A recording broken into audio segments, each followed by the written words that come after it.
Hey guys, welcome to AlltimeGaming. I'm Jamie. I'm Alex. And I'm Chris. And guys, have you ever found an Easter egg in the game? Yeah, of course. It's usually something, just a bit of fun the developer includes. Yeah, a little bit cheeky. Not always, guys. Sometimes it's something that the developers have put in seemingly with the express intention of fucking you up. Yeah, so for our 6 list this week, we had to dig around and we found some of the more obscure Easter eggs out there so you don't have to. Yes, we're looking at some of the weirdest Easter eggs in gaming. We start with a coded message that has confounded players for years. Sonic CD was released in 1993 and contained a sound test that has spawned hundreds of theories, each one a little bit more bizarre than the last. What you have to do is at the title screen press down, down, down, left, right, A. That gives you a debug mode. In the figures, input FM46, PCM12 and DA25 and you're given, well, this.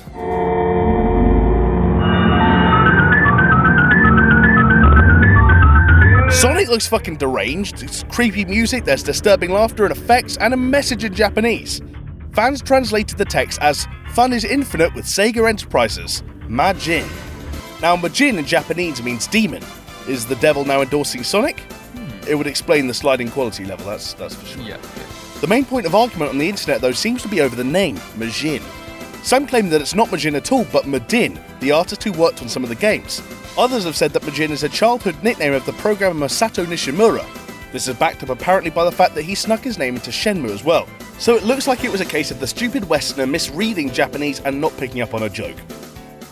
Yeah, Jamie, another dev that loved including little jokes is CD Projekt Red. The Witcher series, for instance, was never afraid of gently poking fun at other franchises and bits of popular culture. From the dead assassin in the hay cart to the frequent mentions of arrows to the knee, to the skeletal remains of a tomb raider down a pit. However, one of the creepiest was borrowed from none other than Doctor Who. It happens when Geralt of Rivia is sent on a quest at a graveyard near the town of Lindenvale. The graveyard itself isn't anything out of the ordinary, a few tombstones and statues here and there, nothing you haven't seen before. Kill the ghoul, loot the tomb, finish the quest. Pretty standard, right? No guys, no. Look again. I could have sworn those statues weren't as close as before. Maybe it was just a trick of my mind. Oh, well, carry on with your business. Oh, shit, hold on, I forgot something. Oh god, the statues were definitely further away. One last check to see they aren't following me. Oh, fuck, no, fuck this, I'm out of here. Those statues are scary as fuck. What are the angels in The Doctor Who, angels yeah? is horrible.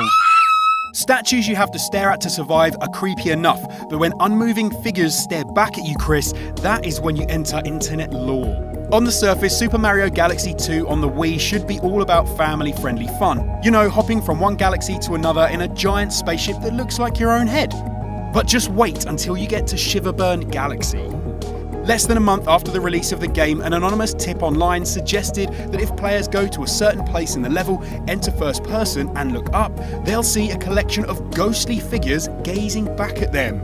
Shortly afterwards, pictures began appearing online displaying these shadows. Why are they watching? What do they want? Creepypasta suggested that if you gaze too long at them, the game would begin to change. Your Mii would appear bruised and battered, and a dead Mario would appear on screen accompanied by a deadly scream. Just like that. Eventually, after some digging, they were named as Hell Valley Sky Trees. But what are they, Chris? I don't know, Jonesy. Why are they there, Jamie? For fun. Well, nobody knows. And the ever-cagey Nintendo to this day has refused to comment. What is your favourite Mario Easter egg? Why don't you let us know in the comments below? Speaking of deathly images, Jonesy, the Bioshock series likes to present itself as the thinking person shooter. Frequently delving into issues of self-determination, relativism, and fate, Ken Levine seems determined to force the player to reflect on their own existence, whether they want to or not. Spoilers, by the way. In Bioshock Infinite Burial at Sea Episode 2, you play as Elizabeth, who discovers that the same Big Daddy that impaled Booker in the previous episode had killed her as well. Sensing guilt over the manipulation of Booker and her own death, she is warned by the Lutece twins via flashback not to re-enter Rapture, or risk a quantum collapse of her superposition on herself, leaving her mortal and vulnerable. During that boat journey, take a minute to gaze at the water physics and... Wait, are those fates... Are those bodies? Holy shit. React, Jonesy! Bodies! Now, there are a few theories over this. Go on. One is that the bodies are previous versions of Elizabeth who have died. which we have seen previous versions of her before, so it could easily be that. Could be. Another one says that the bodies are the victims of the plane that crashed at the beginning of Bioshock 1. Makes sense. Yeah, it would make sense, Chris, considering the location of the lighthouse. Yeah. Regardless of the reason for their appearance, it's a creepy addition that adds more layers of philosophy and story to the already pretty deep narrative. Yeah, well, Jamie, at least those dead people stayed where they belong. In the ground. Yeah, Unlike exactly. zombies. Dead. Yeah, exactly. In Call of Duty Finest Hour, though, they don't just get up, they jam the fuck out. Like me at a disco. Hey! This Easter egg can be found behind a locked door in the underground passage level in the game. When I say locked door, I mean, of course, 5 grenades and spamming the A button. Behind the strongest door in the world is a creepy room designed by the most depressed interior designers in the world. Pictures of babies on the wall, sometimes pictures of soldiers, a tiny tank driving around, a pink explosive teddy bear, creepy music, a crib containing a staring demon child, floating candles. Not only is the room incomprehensible, but also generally completely pointless. No secret weapon, hidden narrative, or any meaning. Just a bunch of weird shit thrown together in a room. You know, because, like, fuck it, why not? Let's just do it. Because they needed an Easter egg, Chris, and they didn't know what to do, so they went, I'll just put some weird shit, and then I'll just take say some Easter egg. drugs, and then I'll code what I'm seeing in the drug haze. Oh my god, I'm coding! Now, COD may like to add the odd weird room gated behind secret areas, but god damn it, Portal, what the fuck is wrong with you? What the fuck is wrong with you, Portal? You're meant to be a pleasant physics puzzle, not a horrific tale of corporate brutality and insanity. In Portal 2, you spend a large amount of time discovering the history of Aperture Laboratories, in particular the slow descent of Cave Johnson and his long-suffering assistant Caroline. This is in between variously battling GLaDOS and Wheatley's dastardly puzzles and attempting to escape science-based murder. Yet, as fun as this is, there is an incredibly disturbing backstory that intertwines the two. Go on. The evidence is buried deep within the files and not actually included in the game itself. But it was meant to be, it seems. And if you look for it, you'll find a sound file of Caroline protesting that she's about to be forcibly turned into GLaDOS. Mr. Johnson, I don't want this. I don't want this. No, listen to me. Sir, I do not want this. Not Caroline. Bum, bum, bum. According to the writers, the dialogue was meant to go a lot further, including screaming and pleading. J.K. Simmons reportedly refused to record the lines because they sounded too much like rape. And Ellen McLean, the voice of GLaDOS, and Caroline cried when recording the lines. This is one Easter egg that you're probably thankful is not in the game in a major way. Have you guys seen the latest pictures of J.K. Simmons? No. He's working out in the he's gym. buff. He's fucking rippling muscles. The dude's like fucking 97.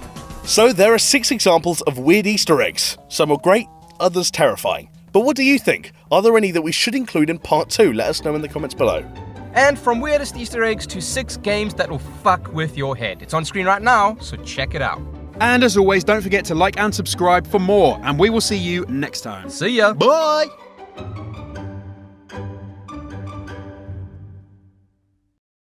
In Trials Evolution, a series of wooden planks are dotted throughout the game with jumbled text on them. Pieced together and decoded, the message revealed an instruction to perform a secret maneuver that unlocks a song.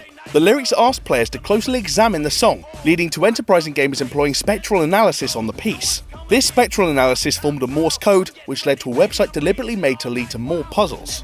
The website, in late 2013, began releasing daily scientific images. Each picture was related to a separate scientist renowned for the discovery, whose first name spelled out the alphabet.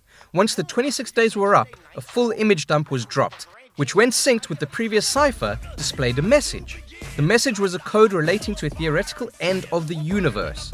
Enter the code, big freeze with no complete end, and you were given coordinates and a riddle. San Francisco, Bath in England, Helsinki and Sydney. Why Bath is in there, no one knows. Anyway, at each of these locations a package was buried. Helsinki's box held more clues and a map to another location. The boxes contained keys and a quote. Midday in year 2113, first Saturday in August, one of 5 keys will open the box underneath the Eiffel Tower. Not only did this Easter egg journey out of the game and around the world, but we won't even be around to see it completed. That's dedication. That's bullshit. That is bullshit. 2113? That's miles off.